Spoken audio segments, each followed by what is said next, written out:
In the ancient islands of the Philippine archipelago, before kingdoms rose, long before the first boats crossed the Pacific winds, there existed only the endless expanse of the sky realm and the deep, untamed dominion of the sea. Between them was nothing but the whisper of storms, the breath of creation, and the slumbering pulse of powers older than memory. From the sky realm descended the radiant god Bethula, whose thoughts shaped clouds and whose heartbeat forged thunder. From the depths of the sea ruled Amanikable, the wrathful lord whose tides obeyed only his fury, and whose waves carried ancient spirits waiting for the world to awaken. For eons, sky and sea existed in perfect separation, one above, one below, neither crossing the domain of the other.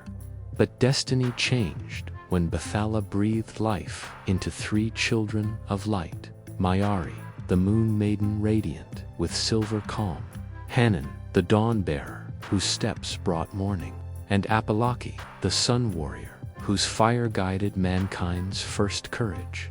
Their coming ignited a tension that could no longer be contained. Amanikable, who long believed the world belonged to the oceans alone, saw the sky children as a threat, a sign that Bethula intended to claim dominion over the future lands rising from beneath the waves. And so his wrath shook the seas, splitting islands, drowning valleys, and calling forth ancient beasts of the deep. But prophecy whispered of a hero born not of gods, but of mortals, a child whose blood carried the spark of stars and the strength of oceans, a child destined to unite the sundered realms and restore balance to both sky and sea.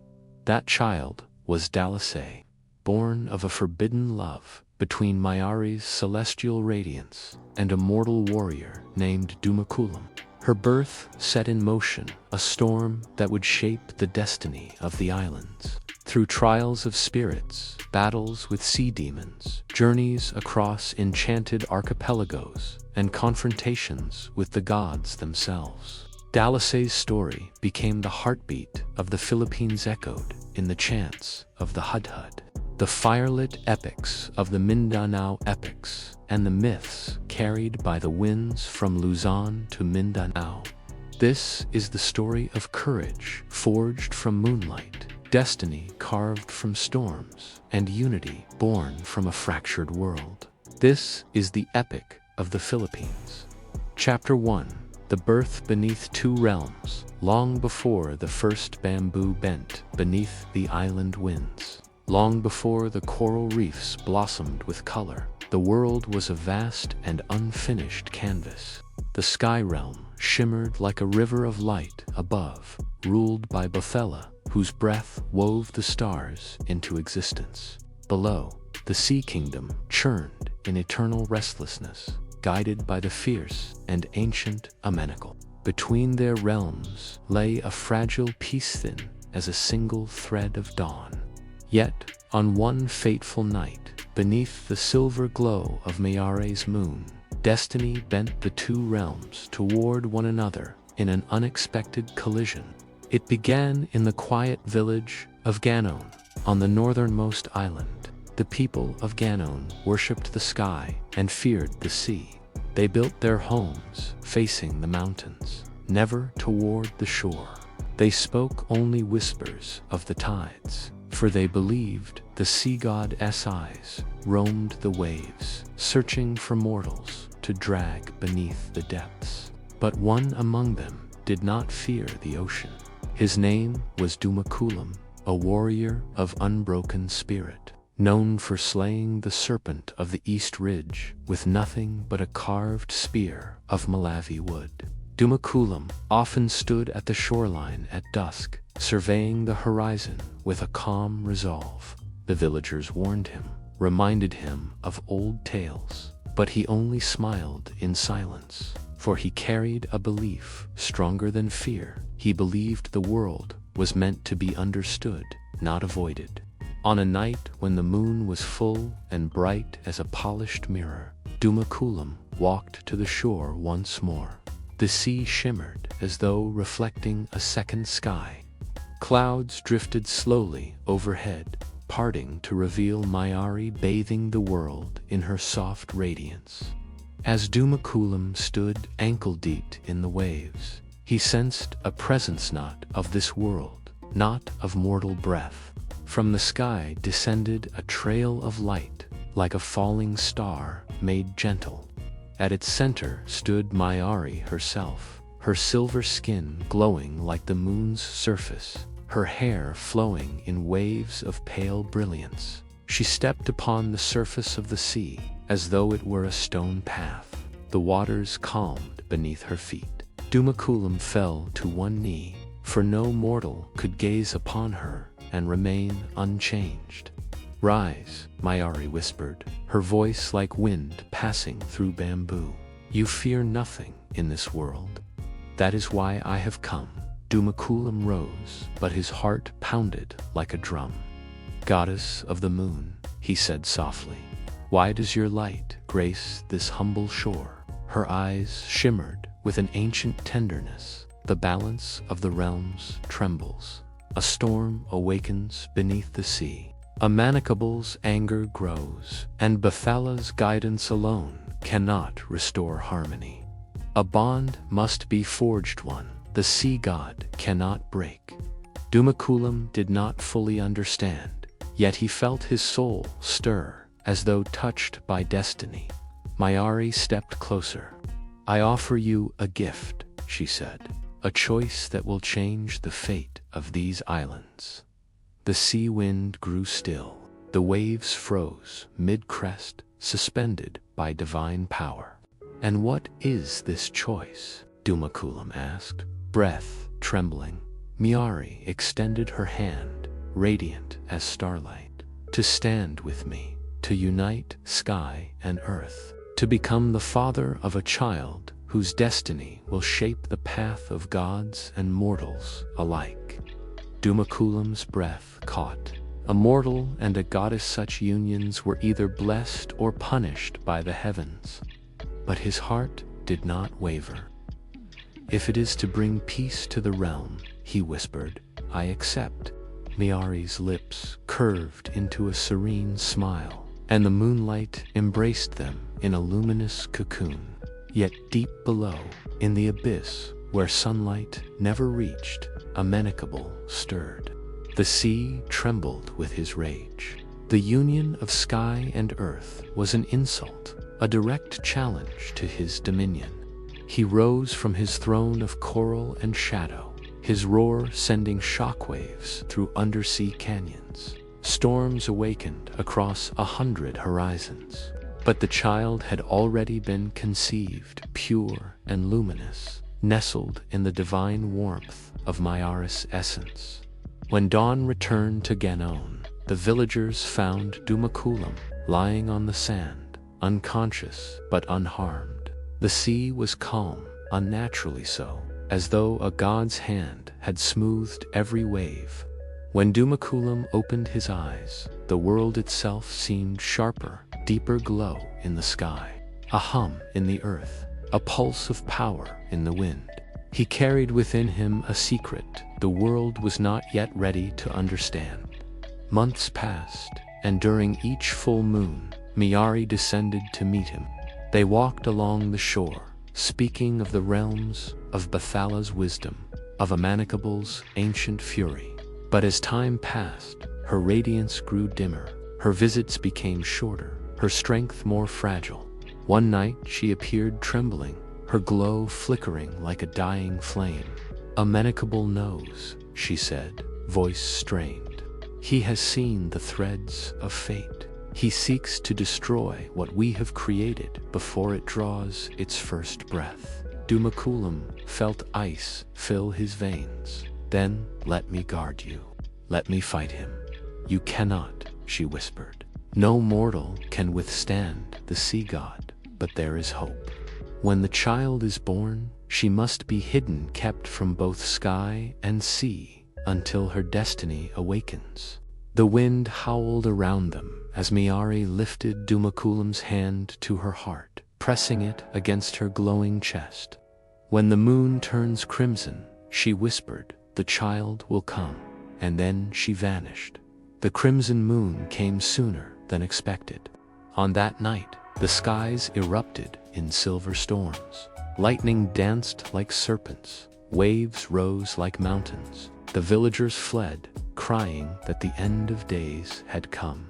But in the heart of chaos, Dumakulam knelt beside Miari, who had returned, weakened, her divine form flickering like a lantern in the wind. With a final cry that echoed across the archipelago, she brought forth a child wrapped in moonlight, her skin pale as pearl, her eyes shimmering with the depths of the sea and the brilliance of the sky. This child, Miari whispered, voice fading, shall be named Dalisay, pure one, bridge between realms. Before Dumakulam could speak, Miari's form glowed one final time, then dissolved into 1,000 silver lights that drifted into the heavens. The moment she vanished, the sea split open. Amanikable rose, towering like a mountain of wrath, waves crashing around him. Dumakulam clutched his newborn daughter, shielding her with his entire body. Lightning struck, thunder roared. The sea god's eyes blazed with fury.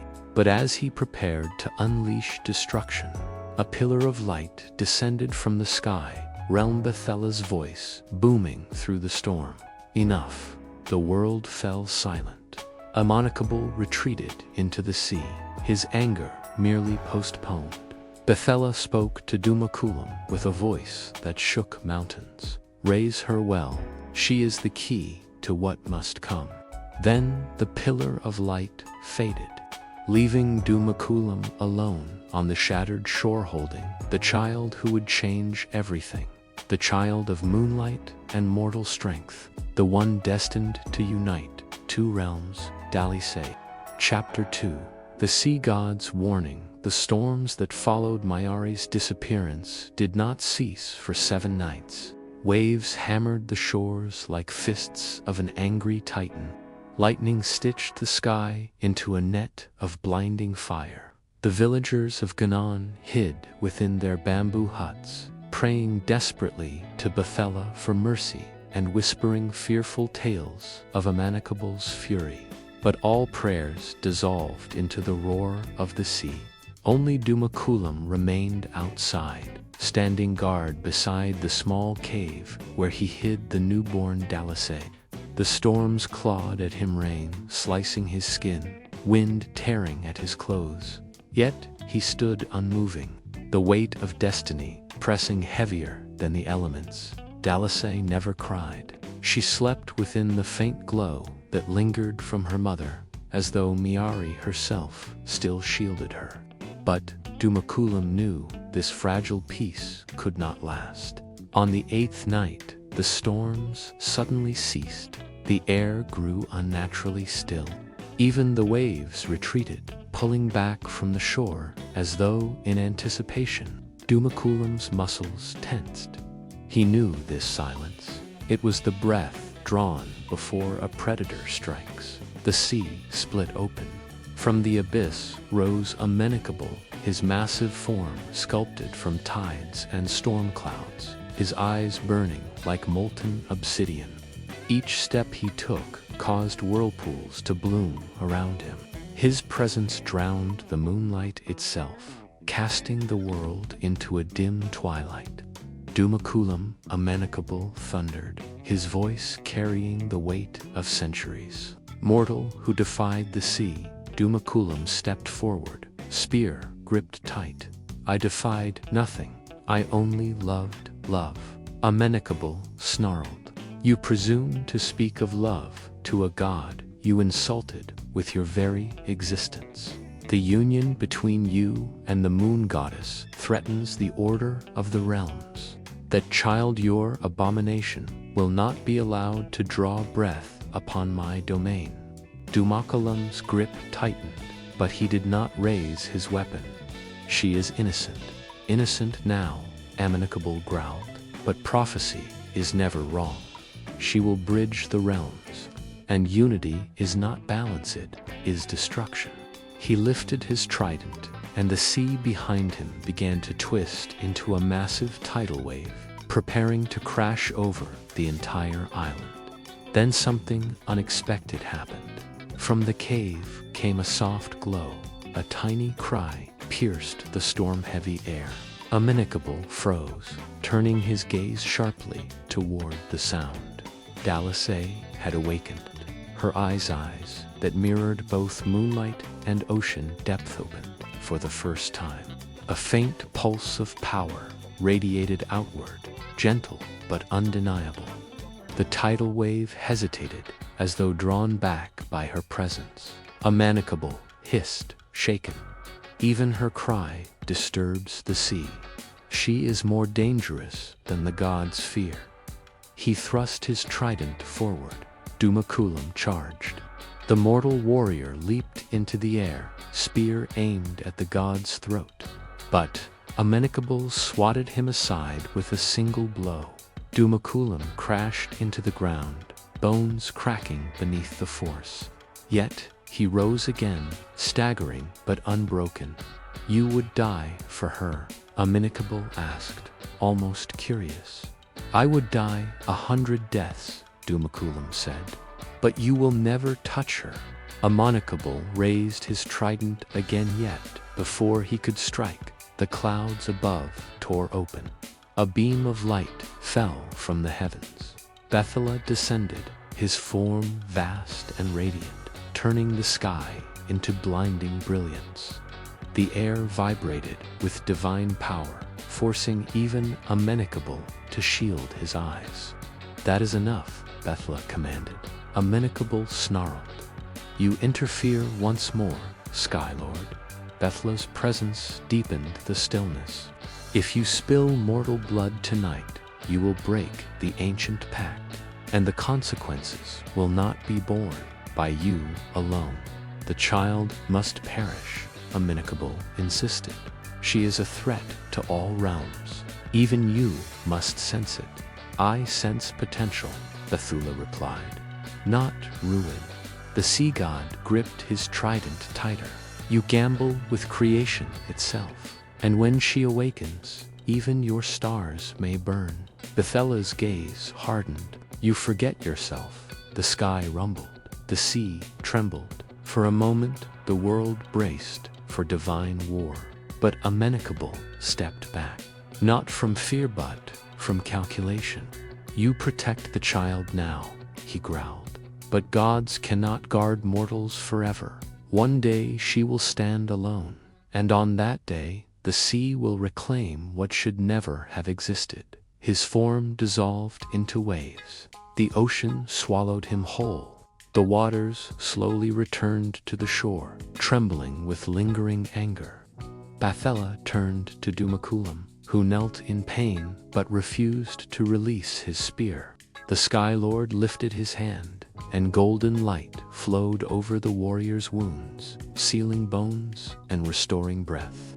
"You are brave," Bethela said. "But bravery alone will not protect your daughter." "What must I do?" Dumakulam asked. Bethela looked toward the cave where Dalisay's glow flickered gently. "She must be hidden from both realms, raised among mortals, allowed to grow free from divine influence until her path becomes clear." Dumakulam nodded. "I will keep her safe." "You will try," Bethela corrected softly. "But destiny has many enemies." Bethela's form dissolved into the sky, leaving Dumakulam alone once more. The next morning, the villagers emerged cautiously. They discovered the shoreline torn, coral shattered, and coconut trees uprooted. When they found Dumakulam holding his infant daughter, they murmured in awe and fear. Whispers spread quickly. A child born during the storms. A child who glowed with moonlight. A child the sea itself had tried to destroy. Some believed she was blessed. Others feared she was cursed. The village chief, old and sharpened, approached Dumakulam with a grave expression. "The gods have touched your family," he said, "but mortals are fragile. If Amanikable's wrath reaches us again, the village will suffer." "I will leave," Dumakulam said, before anyone could speak further. "Dalisay's presence endangers you all. I will raise her in the mountains where gods rarely walk." Though their hearts were heavy, the villagers agreed. Before dawn the next day, Dumakulam wrapped Dalisay in layers of woven aboka cloth and set out toward the highlands. He traveled through forests thick with spirits, crossed rivers watched by silent dewatas, and climbed slopes that whispered ancient songs. He stopped only when he reached a secluded valley surrounded by towering cliffs and guarded by waterfalls, a place untouched by gods. This valley, he decided, would be their sanctuary. Years passed. Dalisay grew in quiet strength. Her laughter stirred fireflies. Her tears bloomed flowers. The moonlight always found her, even on cloudy nights. And yet she remained unaware of her birthright, knowing only the love of her father and the peace of the valley. But peace is a fragile thing, and destiny never sleeps. Far beneath the sea, Amanikable called forth his servantan ancient demon forged from coral and storm. "The child still lives," he growled. "Find her, hunt her, and bring me her heart." Chapter 3.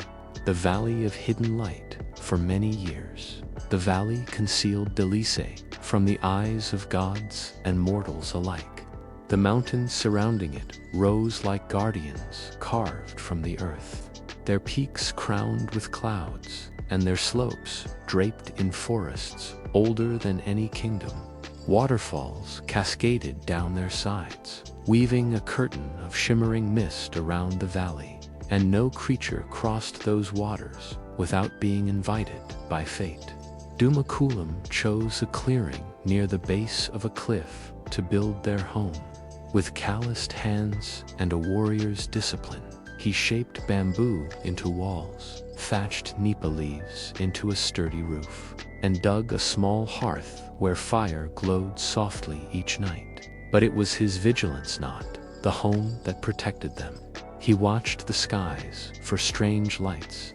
He listened to the winds for whispers of spirits. And every morning, before the sun rose, he set traps along the forest's edge and carved protective sigils onto the surrounding rocks. Dalisay grew in this hidden sanctuary, cradled by nature and watched over by a father who loved her fiercely. She learned to walk by stepping across roots and stones. She learned to speak by listening to the songs of mountain birds. She learned to laugh by chasing water ripples under the falls. But even as a child, she was different. The moon always found her even at midday when the sun ruled the sky. A silver glow encircled her like a second skin. Butterflies fluttered around her without fear. Fireflies gathered in swarms whenever she cried, their lights forming a cocoon of comfort. Sometimes, when Dalisay touched the river water, the currents shifted as though greeting her. Dumakulam taught her to be gentle with her gifts. "You must never draw attention," he warned. "The world beyond this valley is full of Isun curious, some cruel." Though she nodded obediently, Dalisay could not hide her curiosity. She often stared beyond the waterfalls, wondering what lay outside the valley's protective veil. She dreamed of distant islands, starlit shores, and voices that called her name on the wind. One evening, as the sun dipped behind the mountains, Dalisay approached her father while he sharpened his spear. "Father," she said softly, "why do we live here, away from the other people?"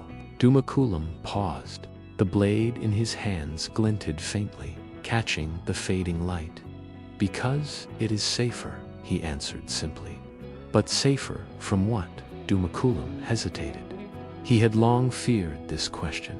From those who would harm you, he said at last. You are not like other children, Dalisay. You must be protected. She tilted her head, but did not press further, sensing pain behind his words. That night, as she slept, Dumakulam kept watch outside their home.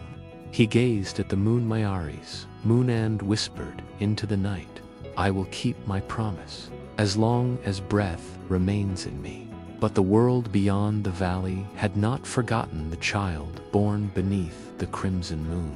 Amanikable's wrath did not fade with time. It grew. Deep in the ocean, the sea god summoned his servant, creature older than mankind, forged from coral, shadow, and molten anger.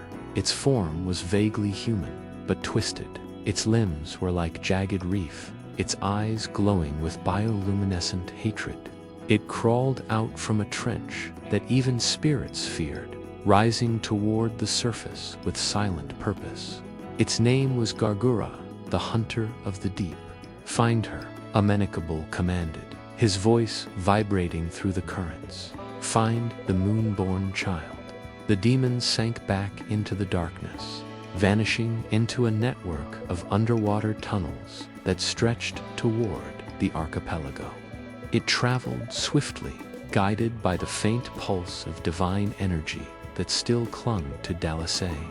Though hidden, she could not extinguish her celestial aeronaut completely. Days passed, then weeks, then one evening, as Dalisay gathered wild ginger near the waterfall, her breath caught, the air shifted, the birds grew silent all at once. Even the river seemed to hold its breath. A feeling new, frightening twisted in her chest. Fear. Something was watching. Father, she called. No answer. She stepped cautiously back toward the house. Leaves rustled behind her. She turned, heart racing, but saw only shadows. Then something moved at the edge of the forest. A shape crawling low, limbs clicking like broken shells. Dalisay froze. From the darkness emerged a figure, hunched and dripping. Its body made of coral shards, its mouth a jagged crack of stone. Its eyes glowed like deep sea lanterns. She screamed. Dumakulam heard her cry and burst through the foliage, spear in hand. When he saw Gargura, his breath caught not from fear, but from grim recognition. A servant of Amanikable, it had found them. Dalisay, get behind me. He thrust his spear forward, positioning himself between her and the creature. Gargura hissed, sound like waves crashing against razor cliffs. Give the child. The demon rasped. She is owed to the sea. You will not touch her, Dumakulam growled. The demon lunged. Dumakulam met its charge with a warrior's precision. His spear struck the demon's arm, cracking coral, but Gargura barely flinched. Its other limb swung upward, sending Dumakulam flying backward into a tree trunk. He coughed, blood filling his mouth. Father, Dalisay cried, rushing toward him, but the demon leaped in front of her, blocking her path. Its coral claws reached toward her face. A pulse of silver erupted from Dalisay's hands. Light exploded outward like a tidal wave of moonfire, throwing Gargura across the clearing. The demon crashed into a boulder, shattering part of the stone. Dalisay stared at her glowing hands, trembling. She had never released so much power before. Gargura screeched, rising with murderous fury. Moonspawn abomination. As it lurched forward, Dumakulam, battered but unbroken, seized his spear and drove it into the demon's chest with all his strength. Gargura convulsed violently, cracks spreading across its coral shell before the creature collapsed in a heap of fragments. Silence returned. Dalisay trembled beside her father. Dumakulam pulled her into his arms, holding her tightly. They've found us, he whispered. We cannot stay. But where will we go? She asked, voice breaking. To where even Amanikable's reach grows thin. Dumakulam said. To the lands where ancient spirits walk, to the mountains where the sky is closest. He looked toward the distant peaks, higher, harsher, and far more dangerous. We must go into the realm of the ancestors. Dalisay leaned into him, fear mixing with determination. Far beneath the ocean, Amanikable felt Gargora's death. His fury shook underwater caverns. So be it, he hissed. If the deep hunter fails, then the storm itself will rise. And in the sky, Bethela watched with sorrow. For he knew what neither Dumakulam nor Dalisay understood yet. The journey ahead would demand sacrifice. And the gods were no longer patient. Chapter 4. Journey to the Ancestors' Mountains. The sun rose pale over the distant peaks, brushing the valley with tentative light. The morning mist clung to the cliffs like a protective veil, and Dumakulam carried Dalisay carefully, her small form wrapped in layers of woven cloth. Every step he took was deliberate, careful to avoid paths where the eyes of the sea god might reach. The forests whispered around them, leaves rustling like secret voices, and streams sang of long-forgotten spirits who watched from hidden hollows. The path was treacherous. Jagged rocks jutted out from the earth like broken teeth, and vines twisted in ways that made the foothold uncertain. Yet Dumakulam pressed on, driven by love and a sense of duty that surpassed fear. With every passing day, Dalisay's small cries became laughter, and the rivers seemed to guide them, as if the spirits themselves approved of her journey. On the third night, they camped near a grove of towering acacia trees, whose branches formed arches that seemed like a natural temple. Dumakulam laid Dalisay upon a bed of moss and ferns, and she looked up at the stars peeking through the canopy. Her eyes reflected the light of the heavens, and even in sleep, her small hands glowed faintly with silver. From the shadows, a figure watched. Invisible to mortal eyes, the spirits of the ancestors whispered in the wind. Noting the child of moonlight and mortal blood, they sensed both danger and promise, for her birth had disturbed the delicate balance between sky and sea. The journey resumed at dawn. Mist clung to the cliffs, and Dumakulam's muscles ached from climbing narrow paths, leaping over chasms, and carrying Dalisay's. Yet his resolve never wavered. Every step brought them higher into the mountains, where few mortals dared to tread. By midday, they reached a plateau overlooking a series of valleys shimmering with hidden rivers and waterfalls. Dumakulam paused to rest, letting Dalisay crawl upon the soft grass. She laughed at the wind, tossing her tiny arms upward, unaware of the immense destiny tied to her small body. The mountains seemed alive, and for the first time, Dumakulam felt a strange reassurance. Perhaps here, far from the reach of Amanikable, they might survive. But the sea god's wrath did not sleep.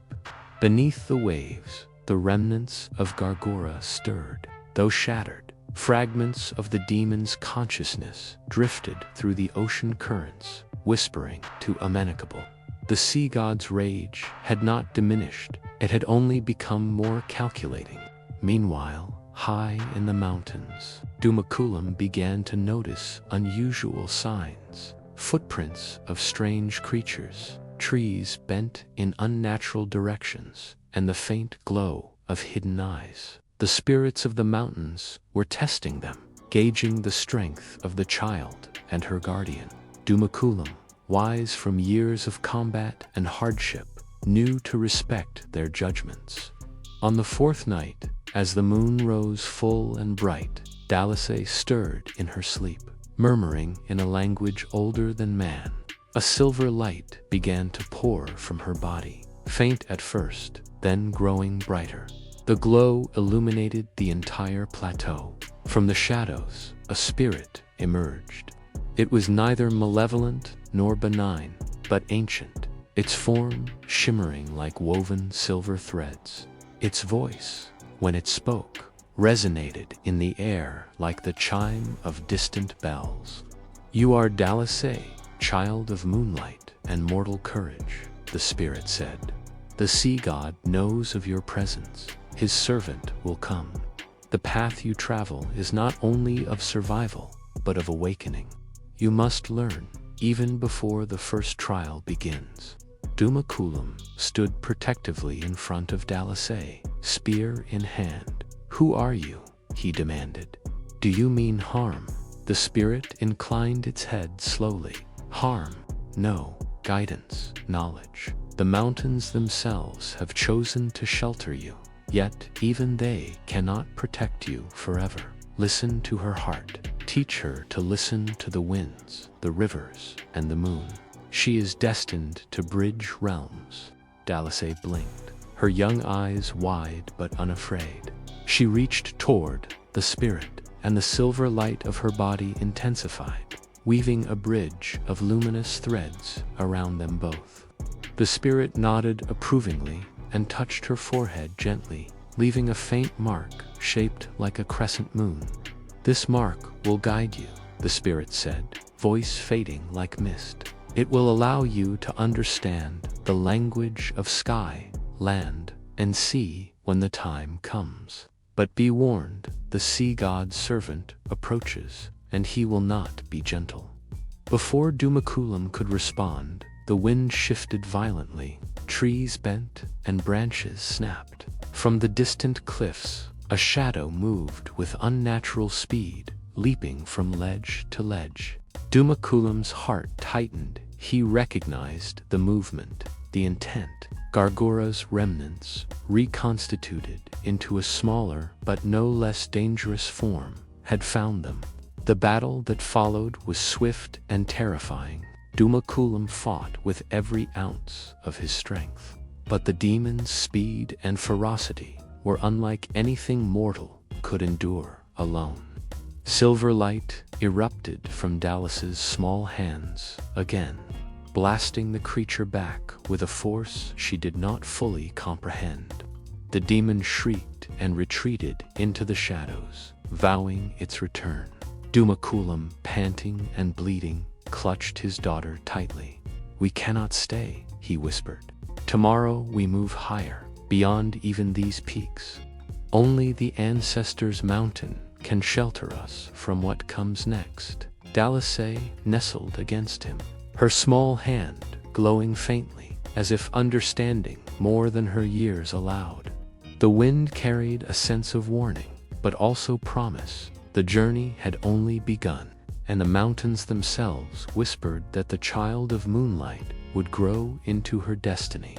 High above, stars shone like the eyes of gods, watching the small pair climb toward a fate larger than the islands themselves. Chapter 5: The Trials of the Ancestors. Mountain, the peaks of the ancestors. Mountain loomed like jagged teeth against the horizon, their summits swallowed in swirling clouds. Dumakulam clutched Dalisay close, her small form warm against his chest as they ascended the narrow stone paths. Each step felt heavier than the last. The higher they climbed, the thinner the air became, and the winds screamed as though carrying the voices of spirits, testing their resolve. The mountains were alive. Every stone seemed to watch. Every gust whispered secrets, and waterfalls tumbled with a voice that echoed from the age before men. Dumakulam understood this. These trials were not merely of strength, but of wisdom and heart. The ancestors would judge them not by mortal law, but by the balance of the realms. As they approached the first plateau, the forest thinned, and the trees bent backward, their roots curling like the hands of guardians. A path of light appeared, shimmering faintly, leading them toward a vast archway carved into the mountainside. The arch glowed with markings older than memory runes that pulsed with energy. Dumakulam instinctively held Dalisay tighter. A voice, deep and resonant, spoke from the stones themselves. Mortal, child of moonlight, you seek passage, but no one may enter the heart of the ancestors without facing trial. Dumakulam straightened. Tell me what we must do. I will not fail her. Patience, the voice intoned. The first trial is not of muscle, but of spirit. The child must show the courage to embrace both her light and the shadow within her. Dalisay looked up at him, eyes wide and glowing faintly silver. She did not fully understand, but she sensed the weight of what was expected. The wind swirled around her, and she felt a hum in her chest, a pulse that matched the rhythm of the mountains themselves. Suddenly, the archway expanded into a shimmering portal.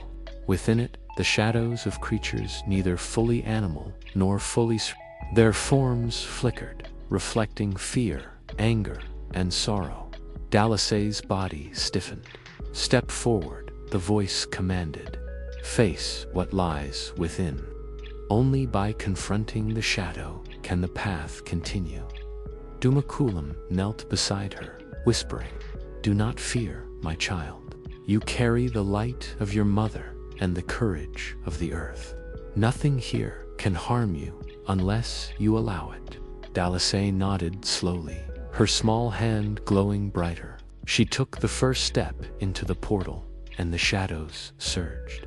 They twisted into forms resembling her deepest fear, storm waves towering over islands. A dark figure rising from the depths of the sea, eyes burning like molten rock.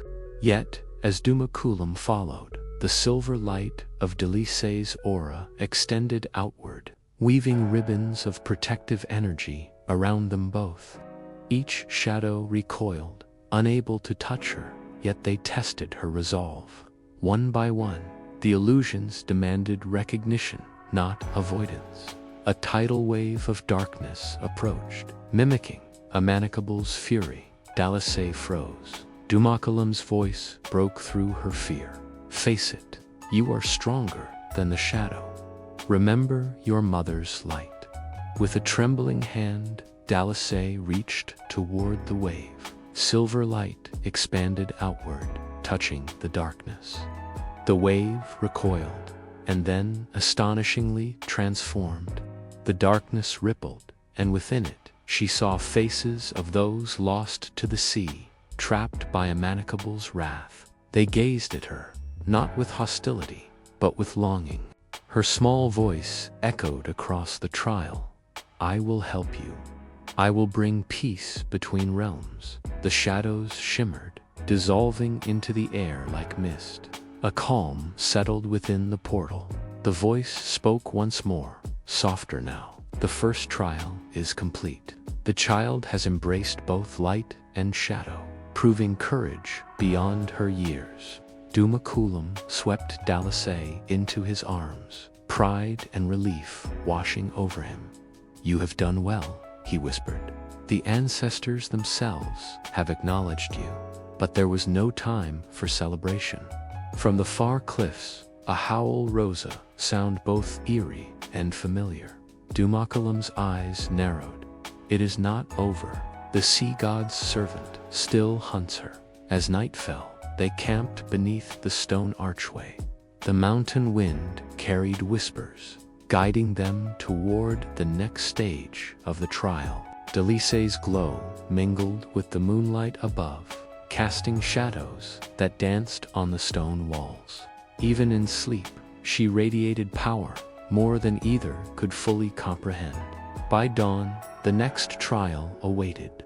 The path ahead was treacherous cliffs, narrow ledges over bottomless chasms, and hidden pitfalls meant to test balance, patience, and trust. The voice of the ancestors murmured in the wind, hinting at lessons yet to be learned. The mountains will teach her, Dumakulam said softly. But the sea god will not wait for lessons. He will strike when she is vulnerable. We must move carefully. Dalisay stirred, eyes opening to see the vast expanse of peaks and valleys below. For the first time, she glimpsed the world beyond the valley that had been her cradle. Islands sparkled like jewels in the distant ocean. Clouds swirled above mountains, and the wind carried the scent of both earth and sea. She smiled faintly, a mixture of wonder and determination, unaware that her journey had only begun. High above, beyond mortal sight, Amanikable's gaze cut across the horizon, sharp as a spear. "She grows," he rumbled, "and when the time comes, even the mountains cannot hide her. I will find her." Bethela, watching from the heavens, sighed. The balance of the realms teetered precariously. The child of moonlight and mortal blood was no longer merely a secret. She had become a force the gods themselves must reckon with. And so, the journey deeper into the ancestors' mountain continued, each step bringing Dalisay closer to the trials that would shape not just her destiny, but the fate of sky, sea, and all the islands in between. Chapter 6: The Spirit's Challenge. The mountains rose higher with each step, jagged peaks slicing the sky, clouds curling around the summits like the breath of ancient beings. Dumakulam carried Dalisay as he climbed, each stone and root beneath his feet a reminder that the path was treacherous, and that every moment of distraction could spell disaster. The air grew thin, carrying a crisp coldness that made each breath a battle. Yet, above the chill, a warmth lingered around Dalisay, faint silver glow that pulsed like the heartbeat of the moon itself. As they reached a narrow ledge overlooking a deep valley, the wind shifted. A soft, haunting melody rose from the cliffs, like voices of the long departed echoing across time. Dumakulam's hand tightened around his spear. "The ancestors are near," he whispered. "We must be careful. Their trials test more than strength. They test spirit, courage, and wisdom." Dalisay, even as a child, sensed the weight of the unseen gaze. Her small hands brushed against the cliffside, and the glow around her brightened slightly. She did not fully understand what was expected, yet instinct pulled her forward. Suddenly, the ground trembled.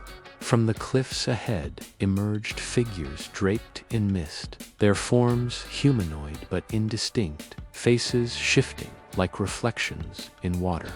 The spirits of the ancestors had appeared. "You seek passage," a voice echoed, neither male nor female, but resonant, like a bell struck deep within a cavern.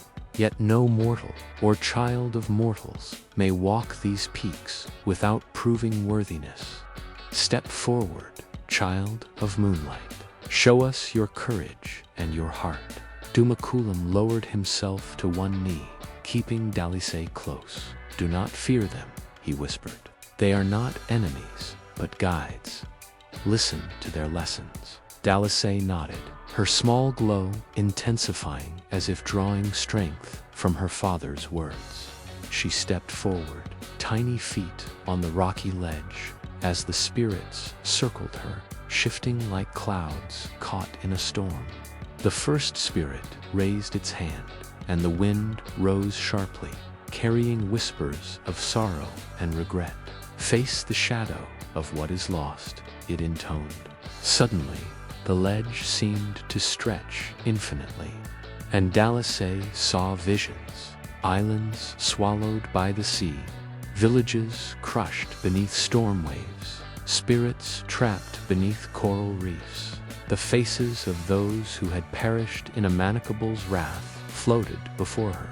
Fear gripped her chest, yet she stood firm, her silver light shining brighter with every heartbeat. The second spirit emerged, holding a mirror of black water. "See yourself as you truly are," it said.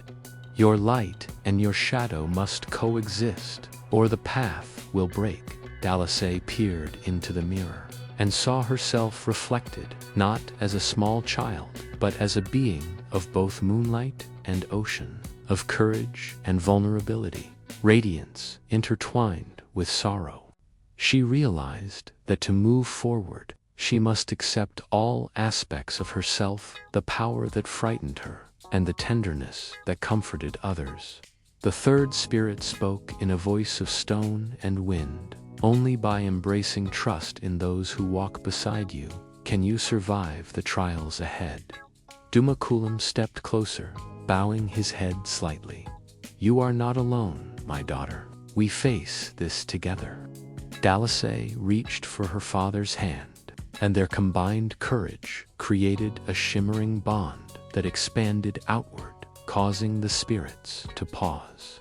Their misty forms solidified into shapes resembling birds, tigers, and ancient warriors. One by one, they acknowledged the child's bravery, bowing their heads and fading into silver mist. The ledge beneath them began to change. Stones shifted into a smooth pathway leading deeper into the mountains, and waterfalls parted gently to reveal hidden steps. The ancestors had deemed them worthy to continue. But even as relief washed over Dumakulam, a deeper tension lingered.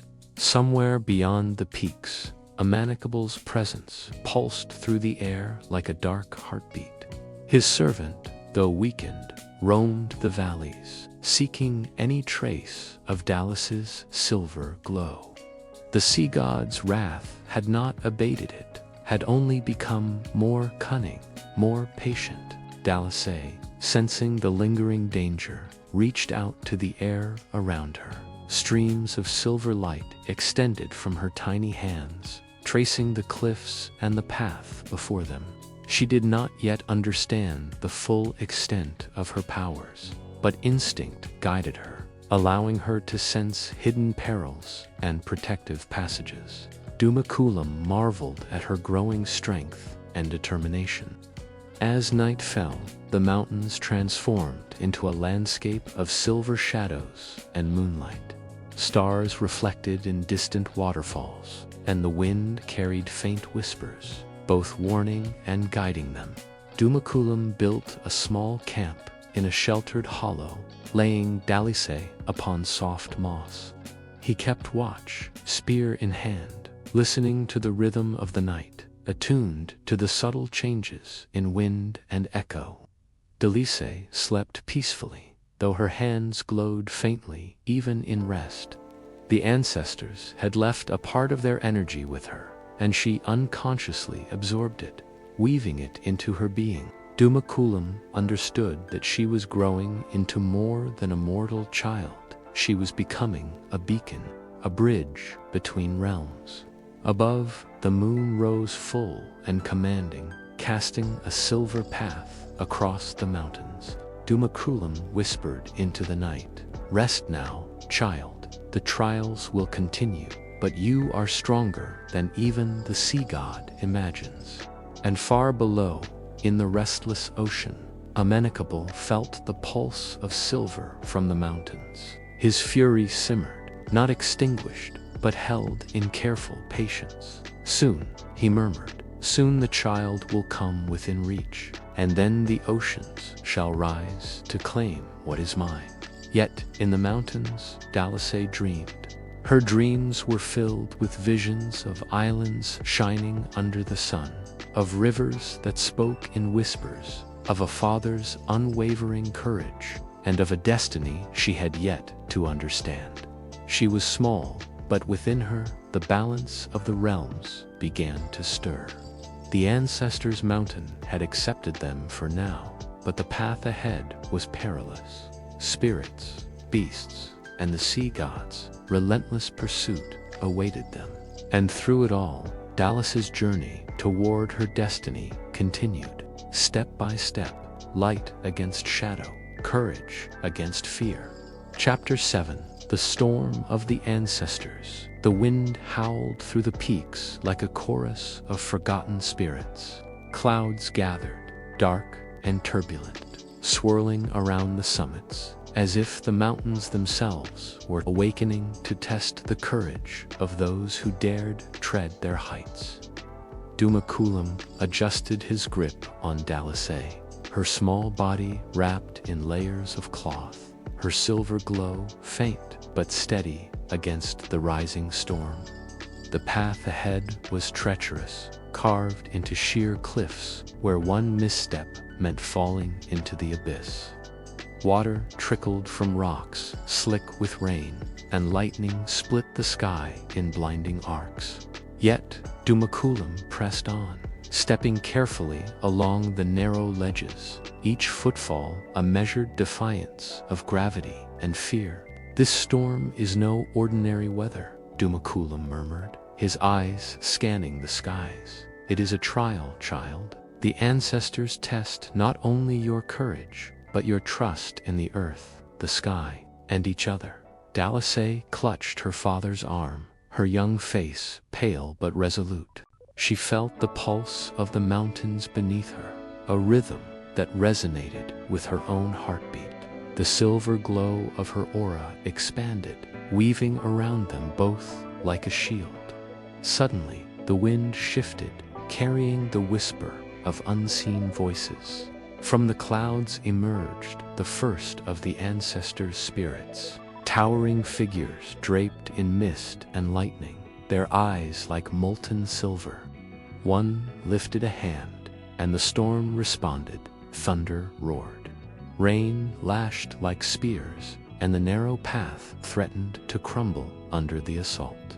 "Step forward, child of moonlight," the voice boomed, echoing from cliff to cliff. "Face the fury of the mountain, or turn back and be lost."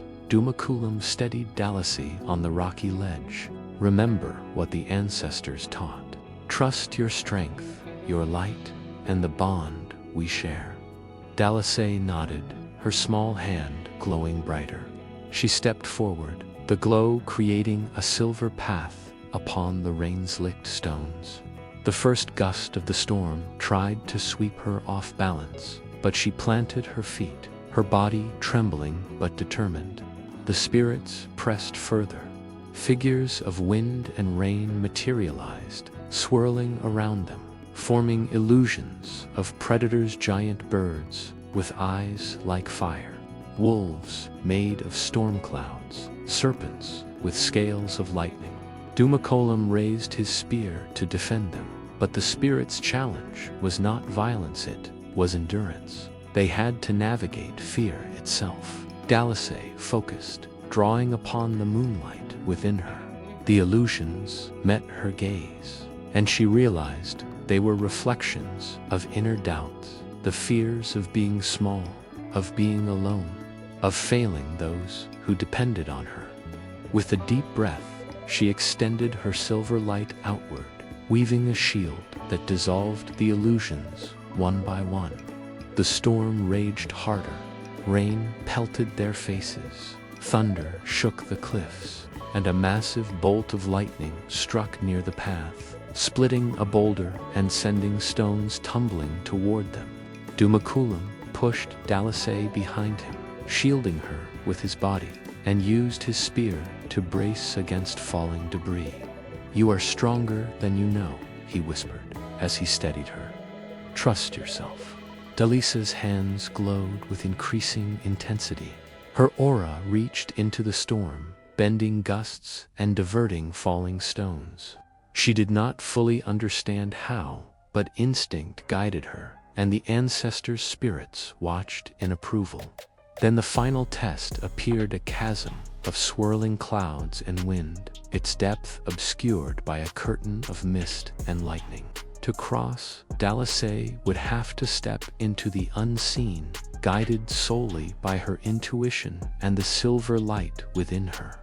Dumakulam looked down into the void, then back at her.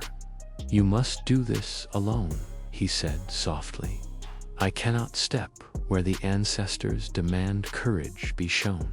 Tears welled in Dalisay's eyes, but she nodded. Her small feet hovered over the edge of the chasm. Then, with a deep breath, she stepped forward, Silver threads of light radiated from her hands, forming a bridge across the swirling void. The ancestors' spirits hovered above, their eyes gleaming in silent observation. As she crossed, gusts of wind tried to throw her off, but she focused, letting the light guide her. The bridge shimmered and pulsed, responding to her intent. Halfway across, a shadow appeared, a remnant of Gargora, risen from the ocean depths, seeking to snatch her from the mountain. Dumakulam shouted, but he could not reach her. Dalisa's heart raced, fear mingling with determination. She reached into the deepest part of her aura, summoning a surge of silver brilliance. The light struck the shadow, scattering it like mist before the sun. The remnants hissed, but could not withstand her power. She reached the far side, stepping onto solid stone as the ancestors' spirits nodded in approval. The storm gradually subsided, rain softening to a drizzle, wind calming to a whisper. The silver glow around Dalisay dimmed to a gentle shimmer, a reflection of both exhaustion and triumph. Dumakulam rushed to her, gathering her in his arms. "You did it," he said, pride and relief in his voice. "The ancestors have accepted you." Dalisay looked up at the mountains, understanding a fragment of her destiny. "The spirits, they tested me," she whispered. "They showed me my fear and my courage." "Yes," Dumakulam said, "and this is only the beginning. Amanikable's servant will not cease, and the trials ahead will grow harder. But now you know, your light, your heart, and your courage are stronger than any darkness." From the distant ocean, Amanikable sensed the pulse of silver once more. His patience had limits, and his fury simmered beneath the waves. "She grows beyond my reach," he rumbled. "But the tides will rise, and soon the mountains will not protect her." High above, stars shone over the peaks, casting silver light upon father and daughter. Dumakulam looked at Dalisay, her small face illuminated, and whispered a vow into the night. "We will survive this. Together, we will face whatever comes." And so, with the ancestors' blessing and the storm conquered, they continued deeper into the mountains, unaware of the approaching shadows that would soon test the child's power beyond anything she had faced before. Chapter 8: The Awakening of Power. The peaks of the ancestors' mountain gleamed silver under the full moon, the air alive with whispers of spirits long past. Dumakulam guided Dalisay along a narrow ridge, her small form steady against the chill wind. Though her eyes reflected, curiosity mingled with growing awareness. The trials had strengthened her body, but the power within her stirred in ways she could not yet understand. "You've grown so much, child," Dumakulam said softly, his eyes scanning the shifting shadows of the cliffs. "But there is more in you than either of us knows." Dalisay tilted her head. "Father, sometimes I feel the water, the moon, even the wind. They speak to me." He nodded. "That is your heritage. You carry the light of Mayari, the essence of moonlight, but also the blood of mortals. That balance, it is rare, and it makes you powerful beyond imagination. But power without control can be dangerous." A sudden tremor beneath their feet interrupted the conversation. Dumakulam froze. From the valley below, a surge of black water rose, curling into a massive vortex. The sea itself had breached the mountains. From its heart emerged a creature more terrifying than any Dalisay had faced in the ancestors' trials. Gargora, the sea god's relentless servant, had returned, larger, more twisted, and infused with the ocean's fury. Coral armor glistened wetly, and eyes glowed like molten depths. Each movement churned water and wind, sending tremors through the stone ridge. Dumakulam drew his spear. "It has come for you, child. Show me your strength." Dalisay stepped forward. Her heart pounded, but she felt something new, a resonance within her chest, a pulse that matched the rhythm of the ocean and the mountains simultaneously. Silver light spread from her hands, cascading in waves over the cliffside. It was more than a glow, now was a force that bent the wind and repelled the storm's fury. The creature roared, crashing through boulders as it lunged upward. Dumakulam intercepted it with his spear, but the impact shattered stones beneath him. Dalisay's eyes widened. She could feel the creature's energy was anger, hunger, and ancient power fused into one relentless being. "Father, I think I can," she whispered. "Yes, my child, trust yourself." Silver threads of light extended from her hands, stretching like tendrils into the air. She reached into the rhythm of the mountains and the flow of the sea, drawing both into herself. Her aura expanded explosively, illuminating the peaks and valleys. She felt every heartbeat of the ancestors, every pulse of the ocean, every whisper of the wind. Her connection to all realms surged. The creature hesitated, sensing the awakening power. Gargora lashed its coral limbs, striking toward her with terrifying speed. Dalisay raised her hands instinctively, and beams of silver energy shot forth, striking the demon's chest. The impact sent it crashing against the cliffside, coral cracking, water spraying like glass shards. Dumakulam rushed to her side. "Control it, Dalisay. Don't let fear guide your power." Her body pulsed with light, bright enough to rival the moon. She understood now her power was not merely protective, it could shape the elements themselves. She reached further, drawing the sea's current upward, weaving the wind into her aura. Waves of silver force converged, restraining the creature without harming it completely. Gargora shrieked in fury, clawing at the air. But Dalisay's newfound strength held firm. She felt the balance of the ocean and sky, mortal and divine, merging inside her. A single command, unspoken but absolute, rippled through the currents. The creature fell back, subdued by the child, who was no longer small, no longer merely mortal. The wind calmed, the ocean retreated, and the peaks glimmered with quiet reverence. Dalisay's glow dimmed, settling into a soft, steady shimmer. She looked at Dumakulam, her eyes bright with awe. I did it," she whispered. Dumakulam knelt, embracing her. "Yes, you have awakened your power. But remember, Amanikable will not rest. He will test you again, stronger and more cunning. This is only the beginning." As they rested, the mountains around them whispered approval.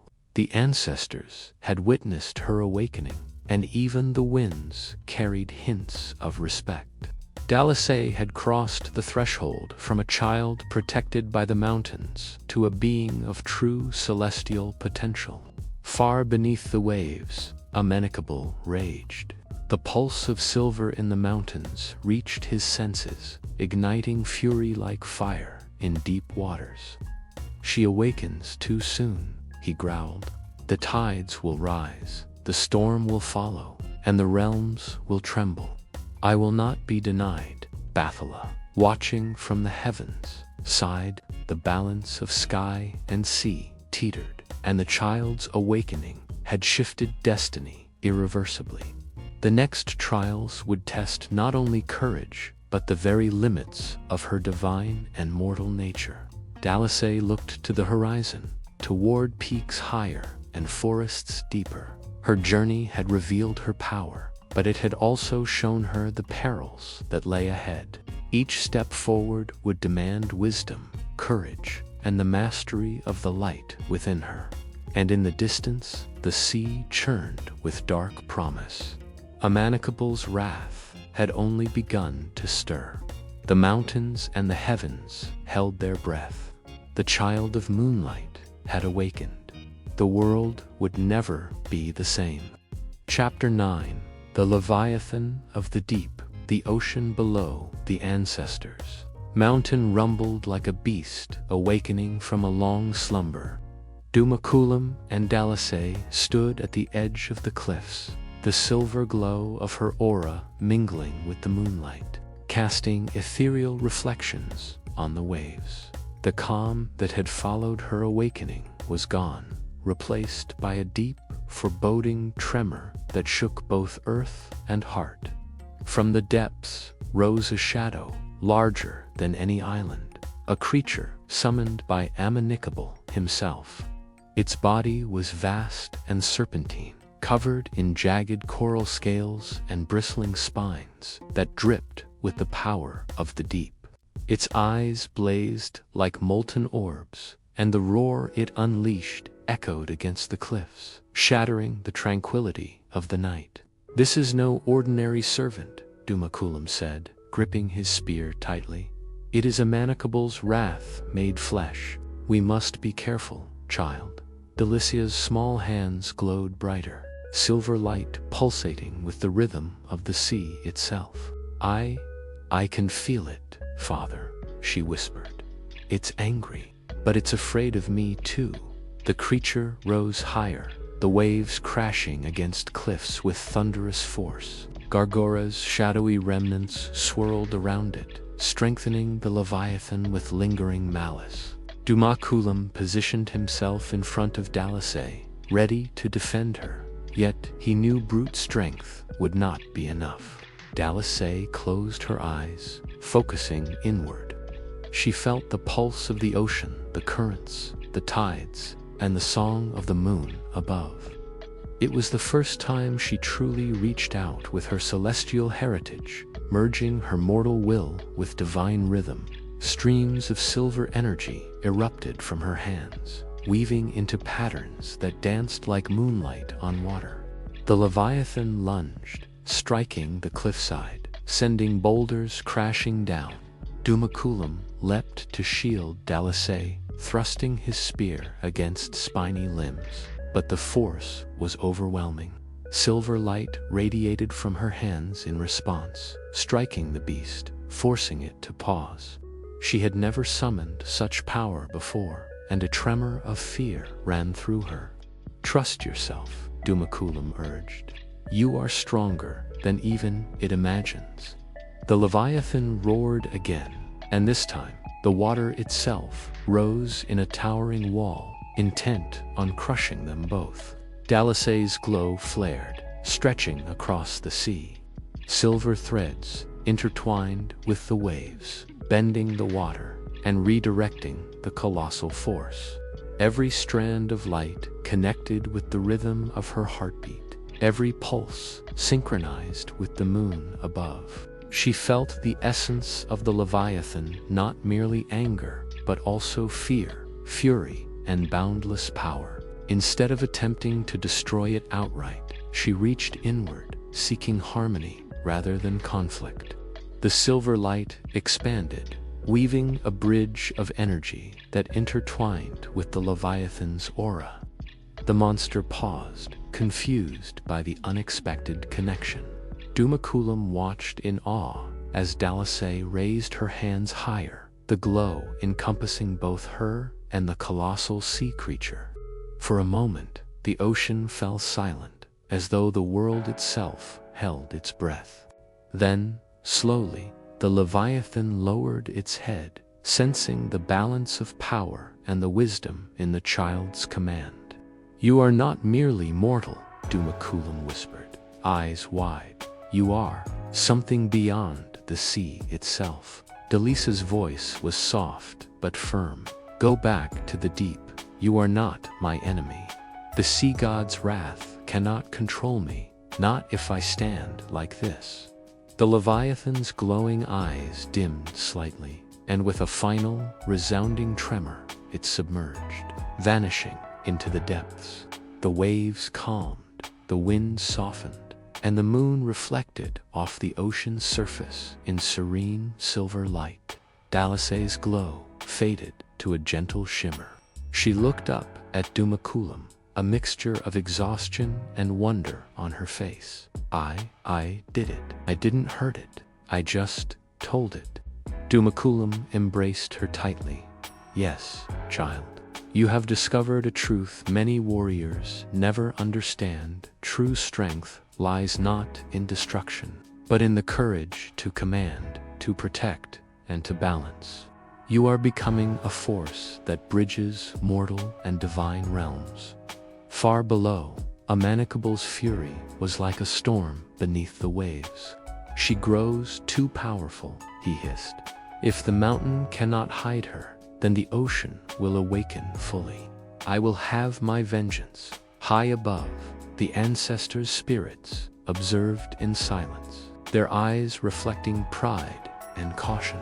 Dalisay had passed a trial unlike any before, mastering not only the light within her, but also the very elements that had once sought to destroy her. Yet the road ahead remained perilous. Amanikable would not relent, and other servants of the deep awaited, ready to test her newly awakened powers.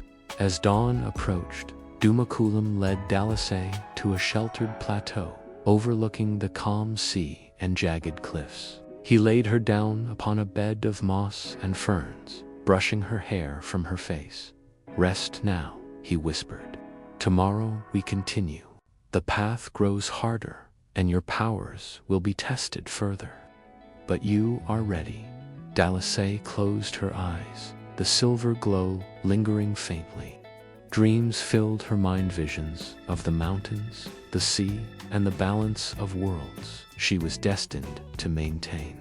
She felt both mortal and divine, vulnerable yet unstoppable, and knew that the challenges ahead would reveal her true potential.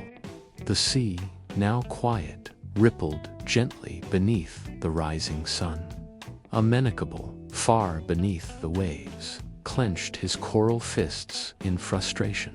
The child of moonlight had awakened a power he had underestimated, and the game between sky, mountain, and sea had entered a dangerous new chapter. The journey of Dalisay, the sky child, continued. The mountains whispered, the sea waited, and the child who could command light and tide prepared to face the trials that would define the fate of the realms. Chapter 10, The Clash of Tides. The horizon bled red with the first light of dawn, casting the mountains and sea in sharp contrast. Dumakulam and Dalisay stood atop a jagged cliff, the silver glow of her aura reflecting in his worried eyes. The air vibrated with tension, each wave crashing against the cliffs, like the heartbeat of a world on the edge of war. They're coming, Dumakulam whispered, scanning the churning ocean below. Amanikable will not wait any longer. His minions will rise to challenge you. Dalisay's small fists clenched. Her aura flared brighter, illuminating the ridge. I am ready, Father. I can feel them, the power within me. I have to protect the mountains, the sea, and all the islands. From the depths, a dark shape surged. Waves rose like towering walls, forming creatures of coral, teeth, and seaweed. Amanikable's army. Among them, a massive leviathan led, smaller than the first one she had faced, but no less menacing, with eyes burning like magma and claws that could snap stone. Dumakulam raised his spear. Stay behind me, Dalisay. Watch their movement and use your power wisely. Dalisay stepped forward, silver threads streaming from her hands, weaving barriers of light into the crashing waves. The creatures lunged, each attack met with a shimmering shield of energy that bent the sea around them. She felt the rhythm of the mountains, the pulse of the wind, and the heartbeat of the ocean, all within her. The power was intoxicating, overwhelming, but she held it with focus. The lead leviathan roared and lunged toward them, coral scales clashing with silver light. Dumakulam dodged and struck, but even his strength alone could not harm the creature significantly. The battle required something beyond mortal skill. "Father, I know what I must do," Dalisay whispered, her voice steady. Her glow intensified, filling the cliffside with a radiance that rivaled the sun.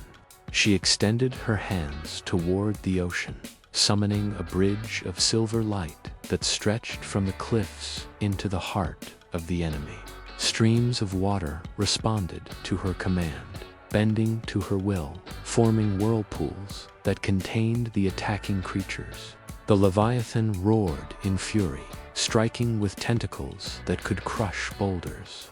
But Dalisa's power expanded, silver ribbons wrapping around its limbs, forcing it back into the churning depths. She realized now that her power was not simply to defend, it could control, harmonize, and even tame the chaos Amanikable had sent. Dumakulam watched, awestruck, as Dalisay extended her influence further. The smaller sea minions, once aggressive, hesitated, sensing her authority. With a motion of her hands, she guided them to retreat, forming a protective wall of silver and water around the mountains. But Amanikable's servant would not yield so easily. From the horizon, a dark shadow appeared, another Leviathan, larger than any before, its body coiling like a storm. The ocean itself seemed to rise in deference to its power. "You are strong," Dumakulam said quietly, his eyes meeting Dalisa's. "But this is Amanikable's will made flesh. You must reach deeper than before." Dalisay nodded, feeling the surge of moonlight within her, intertwined with the pulse of the earth and sea. She closed her eyes, allowing herself to merge fully with the elements. Wind, water, and stone flowed into her, guided by her intent. Silver energy erupted in waves, cascading over the Leviathan, binding it not with force, but with command. The creature thrashed, but gradually it yielded to her rhythm. Dumakulam could hardly believe what he saw, a child commanding the tide, bending the wrath of the sea to her will. The smaller minions retreated completely, and the massive Leviathan, subdued by her brilliance, sank slowly back into the depths, eyes reflecting respect rather than malice. The battle ended, yet the tension lingered. Amanikable's power was immense, and his eyes watched from beneath the ocean waves, plotting his next move. Dalisay, exhausted but unwavering, turned to Dumakulam. I controlled them," she whispered, her aura dimming but still present. "I didn't fight to destroy, I guided them. Is this what it means to be powerful?" "Yes," Dumakulam said, pride and relief in his voice. "True strength is not measured in destruction, but in harmony. You have begun to master both your mortal heart and your divine gift. But Amanikable will not relent. His fury grows, and the final trials approach. Above, the ancestor spirits observed silently. Their approval was tempered with caution. The child of moonlight had surpassed expectations. Yet the ultimate confrontation with Amanikable loomed, a challenge that would test every ounce of courage, wisdom, and divine power she possessed. Dalisay looked out over the ocean, the rising sun glinting off the waves, reflecting both promise and peril. She felt the immense responsibility resting upon her shoulders, the balance of realms, the safety of mountains, the sanctity of islands, all intertwined with her destiny. And somewhere far below, Amanikable stirred, his coral form coiling in fury. "She commands even my minions," he rumbled, "but she will not escape the tides that I will raise. Soon the child of moonlight will face the full wrath of the sea." The cliffside remained quiet after the battle, but the tension lingered like a storm cloud. Dumakulam took Dalisa's hand, Rest, my child. Tomorrow we prepare for what is coming. Amanikable himself will test your strength and your heart. The final trials await. Dalisay nodded, silver light softly pulsating from her hands, her mind turning over the lessons of the Datha harmony of power, the courage of facing fear, and the realization that her path was larger than any mountain or ocean. The journey continued, closer than ever to the confrontation that would define the balance between sky, sea, and all the islands. The child of moonlight had awakened her true potential, and Amanikable's wrath was the next crucible she would have to endure. Chapter 11. The Confrontation with Amanikable, painting the ocean in fiery streaks. Dumakulam and Dalisay stood upon the highest peak of the Ancestors' Mountain, silver light radiating from Dalisay's small form. Below, the ocean roiled violently, waves climbing like living walls. The air was charged with divine tension. The sea god had risen in full, and his wrath could be felt in every gust of wind, every tremor of the cliffs. "He comes," Dumakulam said, his voice steady but tense, "the sea god himself. There is no turning back, child. You must face him with everything you have learned." Dalisay's eyes glowed brightly. She felt the pulse of the mountain, the rhythm of the sea, and the pull of the moon above. Her body shimmered with silver light, intertwined with the essence of elements she had only begun to control. "I am ready," she said firmly. "I will not let him destroy what he has no right to touch." From the depths, Amanikable rose, colossal and terrible. His form was both awe-inspiring and terrifying scales, glimmering like obsidian, eyes burning like molten gold, and waves of power radiating outward, bending the ocean and sky. His voice echoed across the cliffs, a sound that shook stone. "Child of moonlight," Amanikable rumbled, "you dare command the sea. You are mortal, yet you wield my domain. Surrender now, or be crushed beneath tides you cannot comprehend." Dalisay stepped forward, silver light radiating like the full moon. "I will not surrender. The ocean is not yours to control for your wrath alone. I will protect the balance of all realms." With a deafening roar, Amanikable sent a wall of water surging toward them, higher than mountains, curling with deadly force. Dumakulam leaped to shield Dalisay, but she raised her hands. Silver threads intertwined with the water, bending it around the cliffs and dissipating the destructive force. She felt the rhythm of the sea god's energy, its anger and its despair, and used her light to redirect it rather than destroy it. Amanikable's eyes blazed. "You touch my power, yet you do not fear me, foolish child. I will teach you the limits of your strength." The ocean erupted, sending leviathans and monstrous waves toward the mountain. Dalisay's aura expanded, weaving a protective barrier that deflected the beasts and redirected the tides. Each movement she made was deliberate, a balance of force and harmony, channeling both mortal ingenuity and divine intuition. Dumakulam watched in awe as Dalisay raised her hands toward the sky. Silver light shot upward, connecting the peaks, the clouds, and the moon itself. She felt the ancestors' blessings, their spirits lending wisdom and guidance. She did not merely fight Amanikable, she harmonized with the elements, using the sea's rage to empower herself and protect the mountains below. Amanikable lashed out, sending a tidal storm that could have drowned islands. Dalisay's light flared, drawing energy from the mountains, the sea, and her own divine core. She stepped onto the edge of the cliffs, balancing between sky and sea, and extended her silver threads into the storm.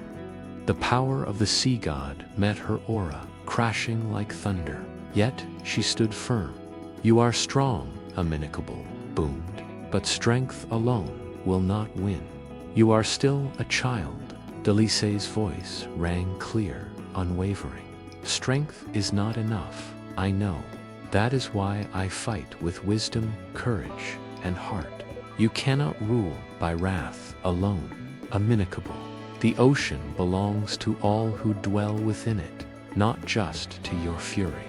Amanikable's form shuddered, taken aback by her command. For the first time, he hesitated. Dalisay pressed forward, weaving silver light into a net that enveloped the sea god's energy. She did not strike with malice, she guided, harmonized, and restrained. The waves calmed where her threads touched, the leviathans bowed, and the monstrous tides diminished. Dumakulam stepped beside her. "You are the bridge, Dalisay. You unite mortal and divine. Sky and sea do not falter." Drawing upon the full resonance of her being, Dalisay summoned the essence of moonlight and mountains, the pulse of the ancestors, and the rhythm of the ocean. Silver energy cascaded around Amanikable, not to destroy him, but to contain his fury and show him the balance he had forgotten. The sea god roared, yet the storm within him stilled, constrained by the purity and wisdom of the child's power. Slowly, his enormous form sank back into the ocean, restrained but alive, forced to respect the harmony Dalisay had created. The waves calmed, the winds softened, and the sun began to rise over peaceful waters. Dalisay lowered her hands, exhausted yet radiant. Dumakulam embraced her. "You have done it, child. You have faced the sea god himself and proven that true power lies in harmony, courage, and heart." Amanikable, far below the waves, rumbled in reluctant respect. "You have survived, child of moonlight. The balance must be maintained." For now, high above, the ancestors' spirits shimmered in approval. Their voices echoed like a gentle wind. "The child has passed the final trial of courage and wisdom. The realms are safe, balanced, for she is their guardian." Dalisay looked to the horizon, her silver glow reflecting in the calm sea. She had faced wrath, monsters, and divine power beyond imagination. And though her journey was nearly complete, she understood that being a guardian meant vigilance, courage, and wisdom beyond her years. The mountains whispered, the ocean sighed, and the child of moonlight stood ready. Amanikable had been restrained, but the memory of his wrath would linger. Yet she knew now that with heart, courage, and harmony, she could face any force mortal, divine or otherwise. The final chapter awaited, the culmination of her journey, the weaving together of mortal and celestial realms would soon unfold. Chapter 12, the balance restored. The dawn stretched across the horizon, painting the mountains and ocean in hues of gold and silver. Dumakulam and Dalisay stood atop the highest peak of the ancestors' mountain, the air still shimmering with residual power from the battle against Amanikable. The sea god lay beneath the waves, restrained yet alive, a living reminder of the delicate balance between wrath and harmony. Dalisay's silver glow pulsed gently, no longer a shield or weapon, but a serene manifestation of her inner balance. She had faced the fury of the sea, the tests of the ancestors, and the trials of her own heart. Now, as she gazed over the peaceful waters, she felt the convergence of mortal courage and divine power within her. "Father," she said softly, "everything we've endured, it was to bring the realms into balance, wasn't it?" Dumakulam nodded, his eyes reflecting pride and reverence. "Yes, child. The islands, the mountains, the sea, even the winds, they are all threads of the same tapestry. Amanikable's wrath was a force of chaos, but you have woven it into harmony. You are no longer just a child of moonlight. You are a guardian of the realms. Below, the ocean was calm, waves lapping gently against cliffs and beaches. From the depths, Amanikable rose slowly, not with fury, but with contemplation. His coral scales glimmered, and his molten gold eyes regarded Dalisay with a mixture of awe and reluctant respect. You have grown beyond what I imagined. The sea god rumbled, his voice echoing like a distant storm. Your power, your wisdom, it commands even the tides. The balance you have restored is undeniable. Dalisay took a careful step forward, her silver light casting a path across the waves. Amanikable, the sea, is not yours to rule with wrath alone. It belongs to all creatures, all islands, all life. There is strength in harmony, not destruction. Will you honor this balance or continue the chaos? For a moment, the ocean stilled, as if the world itself awaited his reply. Amanikable's massive form shimmered, scales reflecting sunlight and moonlight intertwined. Then, with a deep rumble, he submerged, partially acknowledging the child's wisdom. I will respect the balance you have shown me, he rumbled. Not out of surrender, but understanding. You are worthy child of moonlight. The seas will obey you, for your heart commands more than force alone. Dumakulam stepped beside Dalisay, placing a protective hand on her shoulder. This is your gift, Dalisay. Your power is not merely to fight, but to guide, to protect, and to maintain the harmony of all realms. The ancestors' spirits shimmered around them, drifting like gentle clouds. Their ethereal voices carried across the mountains, affirming the child's triumph. The trials are complete. Mortal and divine are united. The balance is restored. The child of moonlight is the guardian of harmony. Dalisay looked across the ocean, the islands, and the peaks that had tested her courage. She felt the pulse of every living thing, the whisper of the wind, the rhythm of the waves, the heartbeat of the mountains. Every element resonated with the harmony she had established. I understand now, she whispered. Being a guardian, it's not just about power. It's about wisdom, compassion, and courage. Even the sea god can learn that balance is stronger than wrath. Dumakulam smiled, tears glistening in his eyes. You have done more than survive, Dalisay.